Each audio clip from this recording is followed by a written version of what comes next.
বেশ কিছুদিন আগে আমি চলে গিয়েছিলাম একটা অ্যাস্থেটিক রেস্টুরেন্টে অ্যান্ড অনেকেই আমাকে জিজ্ঞাসা করেছিলেন এই প্লেসটা কোথায়, তাই চলে আসলাম প্লেস ডিটেলস নিয়ে। হে ভিউয়ার্স, দিস ইজ সামেন আফরোস। চলে গিয়েছিলাম আমরা এই রেস্টুরেন্টে। ওনাদের ইন্টেরিয়রটা একদম অ্যাস্থেটিক ছিল অ্যান্ড প্রতিটা কর্নারের ডেকোরেশন ছিল একদম পারফেক্ট।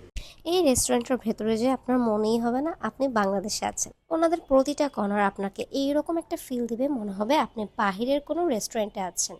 ছবি তোলার জন্য এইটা পারফেক্ট একটা প্লেস, কজ ওনাদের প্রতিটা কর্নার এত সুন্দরভাবে সাজানো গুছানো ছিল, যেইটা খুবই ভালো লেগেছে। চলে আসলাম রুফটপে। রুফটপের এই সাইডটা একদম পারফেক্ট ছিল, এত জোস লাগতেছিল এই সাইডটা, অ্যান্ড ফুল ডেকোরেশনটা অ্যাস্থেটিক একটা ভাইব ছিল। এই অ্যাস্থেটিক রেস্টুরেন্টের নাম হচ্ছে এসপ্রেসো লাউঞ্জ অ্যান্ড এইটার লোকেশন হচ্ছে বনানী। তো আমরা যেদিন গিয়েছিলাম সেদিন অনেক রাশ ছিল, যে কারণে ভালোভাবে ছবি ভিডিও কিছুই করতে পারিনি। তো প্লেস ডিটেলস তো অনেকই দিলাম, চলে যাই খাবারে। খাবারে আমরা নিয়েছিলাম একটা set menu and cream of mushroom soup. So bat plus service charge সহ আমাদের টোটাল বিল এসেছিল 2300 টাকা। তবে খাবারের প্রাইস অনুযায়ী কোয়ান্টিটি ছিল খুবই কম। কোয়ান্টিটি যেমন তেমন, টেস্টের কথা বলে টেস্টও আমার কাছে আহামরি তেমন একটা ভালো লাগেনি, বাট প্লেসটা ছিল একদম পারফেক্ট।